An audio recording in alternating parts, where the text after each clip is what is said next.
तो पहले हम बात करेंगे meaning and types of political parties के बारे में।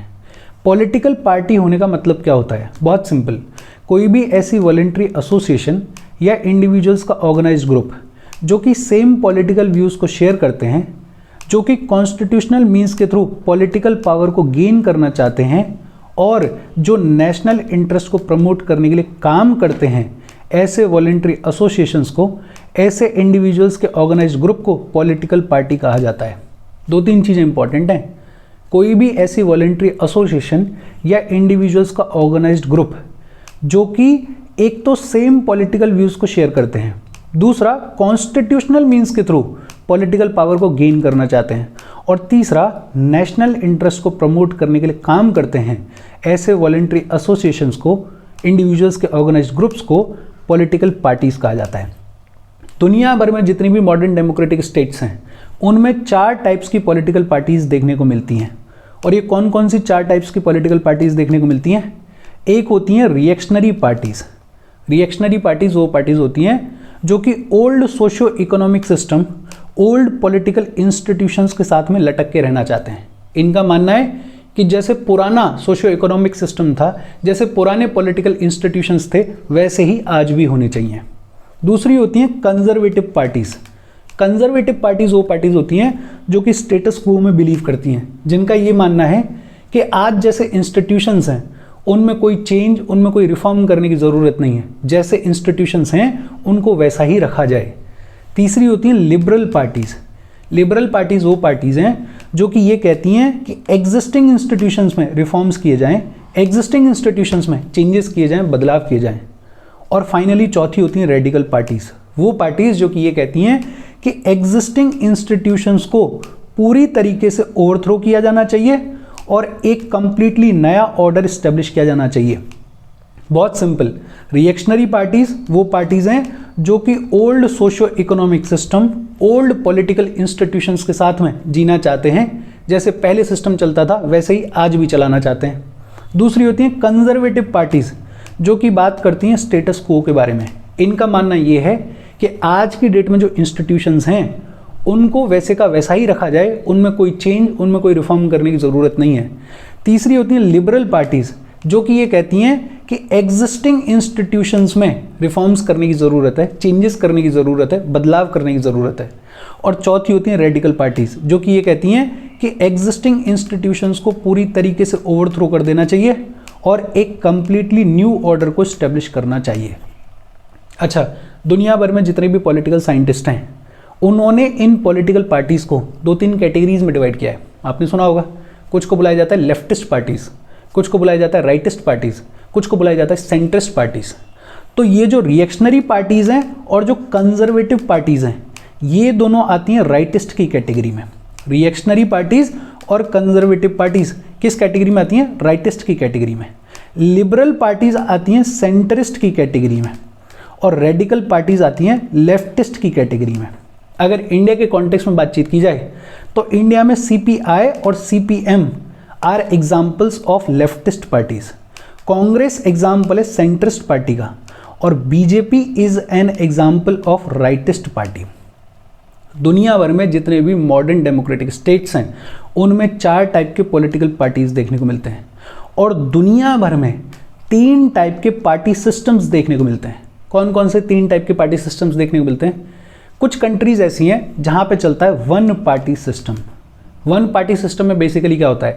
सिर्फ एक रूलिंग पार्टी होती है, अपोजिशन के नाम पे कोई भी पॉलिटिकल पार्टी एग्जिस्ट नहीं करती है, जैसे पुराने टाइम में USSR में चलता था, जैसे आज की डेट में बहुत सारी ईस्ट यूरोपियन कंट्रीज़ में चलता है। इनफैक्ट चाइना में अगर असेंशियली देखा जाए तो वन पार्टी सिस्टम ही चलता है। फिर कुछ ऐसे कंट्रीज़ होते हैं जहाँ पे 2 पार्टी सिस्टम चलता है, जहाँ पे 2 मेजर पार्टीज़ होती हैं, जैसे USA में डेमोक्रेट्स हैं और रिपब्लिकन्स हैं, जैसे ब्रिटेन में कंजर्वेटिव पार्टी है और लेबर पार्टी है। तो बहुत सारे ऐसे कंट्रीज़ हैं जहाँ पे 2 पार्टी सिस्टम चलता है। और फिर तीसरा होता है मल्टी पार्टी सिस्टम, ऐसे कंट्रीज़ जहाँ पे नंबर ऑफ पॉलिटिकल पार्टीज़ होती हैं, जैसे फ्रांस है, स्विट्ज़रलैंड है, इटली है, जैसे हमारा खुद का कंट्री इंडिया है।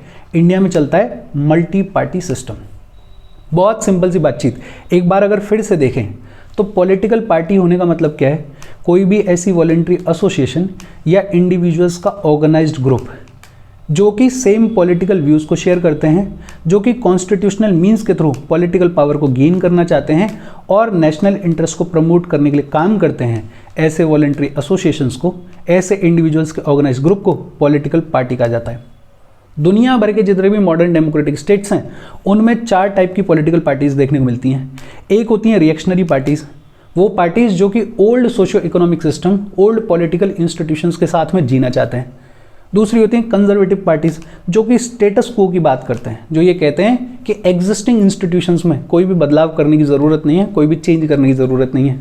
तीसरी होती हैं लिबरल पार्टीज जो कि ये कहती हैं कि एग्जिस्टिंग इंस्टीट्यूशंस में रिफॉर्म्स किए जाने चाहिए, चेंजेस किए जाने चाहिए। और चौथी होती हैं रेडिकल पार्टीज जो कि ये कहती हैं कि एग्जिस्टिंग इंस्टीट्यूशंस को पूरी तरीके से ओवरथ्रो किया जाना चाहिए और एक कंप्लीटली नया ऑर्डर स्टेब्लिश किया जाना चाहिए। दुनिया भर में 3 टाइप के पार्टी सिस्टम्स चलते हैं। कुछ ऐसे कंट्रीज हैं जहां पे चलता है 1 पार्टी सिस्टम, सिर्फ एक रूलिंग पार्टी होगी, अपोजिशन के नाम पे कोई भी पॉलिटिकल पार्टी नहीं होगी। कुछ ऐसे कंट्रीज हैं जहां पे चलता है 2 पार्टी सिस्टम, जैसे यूएसए है, जैसे ब्रिटेन है, जहां पे 2 मेजर पार्टीज होती हैं। और बहुत सारे ऐसे कंट्रीज हैं जहां पे चलता है मल्टी पार्टी सिस्टम, जैसे हमारा खुद का कंट्री इंडिया। अब सवाल आता है कि इंडिया में पार्टी सिस्टम के कैरेक्टरिस्टिक्स क्या हैं, फीचर्स क्या हैं। एक तो अभी अपन बात कर रहे थे कि हमारे कंट्री में मल्टीपल पार्टीज देखने को मिलती हैं। हमारे कंट्री के पार्टी सिस्टम का एक सबसे इंपॉर्टेंट फीचर है कि हमारे यहाँ पे मल्टी पार्टी सिस्टम देखने को मिलता है। और सवाल ये आता है कि इतने सारे पॉलिटिकल पार्टीज के इमरजेंस के पीछे के रीजंस क्या रहे इंडिया में, और रीजंस बहुत सारे हैं। एक तो हमारे कंट्री का साइज बेहद लंबा चौड़ा है, बहुत लंबी चौड़ी कंट्री है हमारी। सबको अगर रिप्रेजेंटेशन देनी है तो बट ऑब्वियस सी बात है कि बहुत सारे पॉलिटिकल पार्टीज का इमरजेंस देखने को मिलेगा। साइज बड़ा है, उसके साथ साथ हमारी जो इंडियन सोसाइटी है इट इज़ हाईली डाइवर्स। हर एक लेवल पे, हर एक चीज़ में हमारे कंट्री में डाइवर्सिटी देखने को मिलती है। उसके अलावा हमने यूनिवर्सल अडल्ट फ्रेंचाइज को अडॉप्ट किया। सबको वोटिंग राइट है, कोई भी अपनी पॉलिटिकल पार्टी बना सकता है, कोई भी चुनाव लड़ सकता है। तो बट ऑब्वियस सी बात है कि बहुत सारी पॉलिटिकल पार्टीज का इमरजेंस देखने को मिलेगा। इसके अलावा हमारी जो पॉलिटिकल प्रोसेस है वो बेहद पिक्यूलियर है। इनफैक्ट साल का कोई महीना नहीं होगा जब हमारे कंट्री के किसी कोने में चुनाव नहीं हो रहा होगा। तो हमारी जो पॉलिटिकल प्रोसेस है वो बहुत ही पिक्यूलियर है। इसके अलावा बहुत सारे अदर फैक्टर्स हैं, जैसे रिलीजन है, लैंग्वेज है, कास्ट है, वगैरह वगैरह। इन सभी फैक्टर्स की वजह से इमरजेंस हुआ हमारे कंट्री में मल्टीपल पार्टीज का, और आज की डेट में हमारे यहाँ पे मल्टी पार्टी सिस्टम चलता है। मल्टी पार्टी सिस्टम चलता है, लेकिन इसके बावजूद एक टाइम फेज, एक एरा ऐसा था जब एक सिंगल पार्टी का डोमिनेंस था। 1967 तक कांग्रेस का एब्सोल्यूट डोमिनेंस था। मल्टीपल पार्टीज एग्जिस्ट करती थी, लेकिन उसके बावजूद सेंटर में और स्टेट्स में कांग्रेस पार्टी का एब्सोल्यूट डोमिनेंस था। हालांकि 1967 के बाद से कांग्रेस पार्टी के डोमिनेंस में कमी आने की शुरुआत हुई, और इसी के साथ बहुत सारी रीजनल पार्टीज ने इमर्ज होने की शुरुआत करी। तो एक फीचर हमारा क्या है कि हमारे यहाँ पे मल्टी पार्टी सिस्टम है, लेकिन इस मल्टी पार्टी सिस्टम के बावजूद एक एरा, एक फेज ऐसा था जब एक सिंगल पार्टी का डोमिनेंस था। तीसरा, हमारे यहाँ पे जितनी भी पॉलिटिकल पार्टीज हैं उनमें से ज़्यादातर दे लैक क्लियर आइडियोलॉजी। उनकी अपनी कोई क्लियर कट आइडियोलॉजी नहीं है। अगर बीजेपी को छोड़ दिया जाए, बीजेपी उनका क्लियर है कि हम हिंदुत्व को प्रमोट करने के लिए जो भी होगा वो करेंगे। और अगर सीपीआई और सीपीएम दोनों कम्युनिस्ट पार्टीज को छोड़ दिया जाए, इनका भी क्लियर है कि हम लेफ्टिस्ट पार्टीज हैं। इसके अलावा जितनी भी अदर पार्टीज हैं उनकी अपनी कोई क्लियर कट आइडियोलॉजी नहीं है। इनफैक्ट इन अदर पार्टीज की जो आइडियोलॉजी है वो एक दूसरे के साथ में बहुत हैवीली ओवरलैप करती है। ये सभी अदर पॉलिटिकल पार्टीज बात करती हैं डेमोक्रेसी के बारे में, बात करती हैं सेक्युलरिज्म के बारे में, बात करती हैं सोशलिज्म के बारे में, बात करती हैं गांधीज्म के बारे में। जब जिस चीज़ की ज़रूरत होती है उस चीज़ को एडवोकेट करने की शुरुआत कर देती हैं ये अदर पॉलिटिकल पार्टीज़। लेकिन हमारे कंट्री में जितनी भी पॉलिटिकल पार्टीज़ हैं उन सब में एक चीज़ कॉमन है, वो सब काम करती हैं पावर कैप्चर के लिए, कि कैसे भी चुनाव जीता जाए, कैसे भी सीट जीती जाए, कैसे भी पावर को कैप्चर किया जाए। और उसके लिए अगर आइडियोलॉजी को थोड़ा बहुत ट्विक भी करना पड़ रहा है तो वो करने को तैयार है।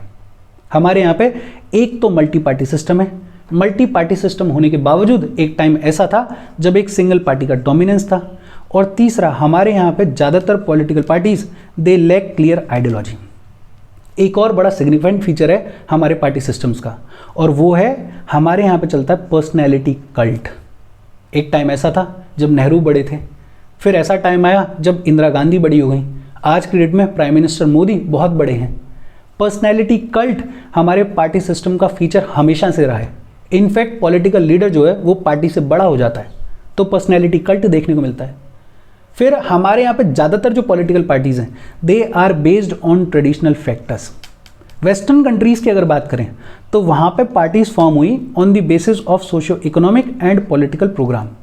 वहाँ पे आइडिया ये था कि हम ये सोशियो इकोनॉमिक डेवलपमेंट करेंगे, ये हमारी पॉलिटिकल आइडियोलॉजी है, ये हमारा पॉलिटिकल प्रोग्राम है। लेकिन हमारे कंट्री में ज़्यादातर पॉलिटिकल पार्टीज फॉर्म हुई on the basis of religion, caste, language, culture, race. बहुत सारी पॉलिटिकल पार्टीज़ के तो नाम से ही क्लियर हो जाता है, जैसे शिवसेना है, जैसे मुस्लिम लीग है, इनके नाम से ही क्लियर कि ये जो पॉलिटिकल पार्टीज़ हैं ये रिलीजन के ऊपर बेस्ड हैं। कास्ट बेस्ड पार्टीज़ की अगर बात करें तो बहुजन समाज पार्टी है। हमारी जो आज की डेट में रूलिंग पार्टी है बीजेपी, वो भी बहुत हैवीली इंक्लाइंड टुवर्ड्स रिलीजन। तो हमारे यहाँ पे ज़्यादातर जो पॉलिटिकल पार्टीज़ हैं वो बेस्ड हैं ऑन ट्रेडिशनल फैक्टर्स। लेकिन इस सब के बावजूद हमारे कंट्री में बहुत सारे रीजनल पार्टीज़ का इमरजेंस देखने को मिला। लोकल पॉलिटिक्स में बहुत स्ट्रॉन्ग रीजनल पार्टीज़ के इमरजेंस की शुरुआत हुई। आज की डेट में अगर बात करें तो बेहद पावरफुल रीजनल पार्टीज़ हमारे यहाँ पे देखने को मिलती हैं, जैसे बीजेडी है उड़ीसा में, जैसे तमिलनाडु में एआईएडीएमके डीएमके है, पंजाब में अकाली दल है, बिहार में जेडीयू है, आरजेडी है। तो डोमिनेंस भी है सिंगल पार्टी का, मल्टी पार्टी सिस्टम भी है, हमारे यहाँ पे पर्सनैलिटी कल्ट भी है, हमारे यहाँ पे जो पॉलिटिकल पार्टीज़ हैं वो ट्रेडिशनल फैक्टर्स के ऊपर बेस्ड भी हैं। इस सब के बीच में बहुत सारी रीजनल पार्टीज़ का इमरजेंस भी देखने को मिल रहा है, जो कि बहुत पॉजिटिव बात है किसी भी डेमोक्रेसी के लिए। और एक बड़ा यूनिक फीचर हमारे पार्टी सिस्टम में देखने को मिलता है, factions and defections. Political leaders जो हैं वो फैक्शंस में, डिफेक्शंस में, स्प्लिट्स में, मर्जर्स में, पोलराइजेशन में खूब बढ़ चढ़ के पार्टिसिपेट करते हैं, खूब बढ़ चढ़ के बिलीव करते हैं।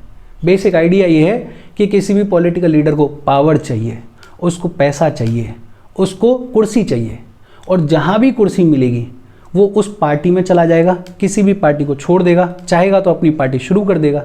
बेसिक आइडिया क्या है कि हमें तो पावर चाहिए, वेलफेयर से कोई मतलब नहीं है। और जब मैंने पहली बार पढ़ने की शुरुआत की थी इस सब के बारे में तो मुझे लगता था कि 1960s 70s के लीडर्स कितने करप्ट हुआ करते थे, आया राम गया राम जैसी कहावतें चल रही थी। लेकिन आज मुझे लगता है कि इन जनरल ज़्यादातर जो हमारे पॉलिटिकल लीडर्स हैं उनकी एथिकल वैल्यूज़ ख़त्म हो गई हैं। अब सब कुछ ये है कि पावर कैसे मिलेगी, वेलफेयर गया साइड में, देश भी कभी कभी साइड में चला जाता है। आइडिया बस इतना है कि कैसे भी कुर्सी मिले। तो ये बड़ा यूनिक फीचर है जो कि हमारे लिए बहुत ही नेगेटिव बात है, हमारी डेमोक्रेसी के लिए बहुत ही नेगेटिव बात है। आइडियोलॉजी तो बहुत दूर की बात है, अब तो वेलफेयर, लोगों का वेलफेयर, देश, वहाँ तक सवाल आ जाता है, कोई फ़र्क नहीं पड़ता, सबको क्या चाहिए, पावर चाहिए। और फाइनली हमारे इंडिया के पार्टी सिस्टम में हमेशा से ही एक इफेक्टिव अपोजिशन की कमी देखने को मिली है, और किसी भी पार्लियामेंट्री डेमोक्रेसी के मजबूत होने के लिए इफेक्टिव अपोजिशन का होना बेहद ज़रूरी है।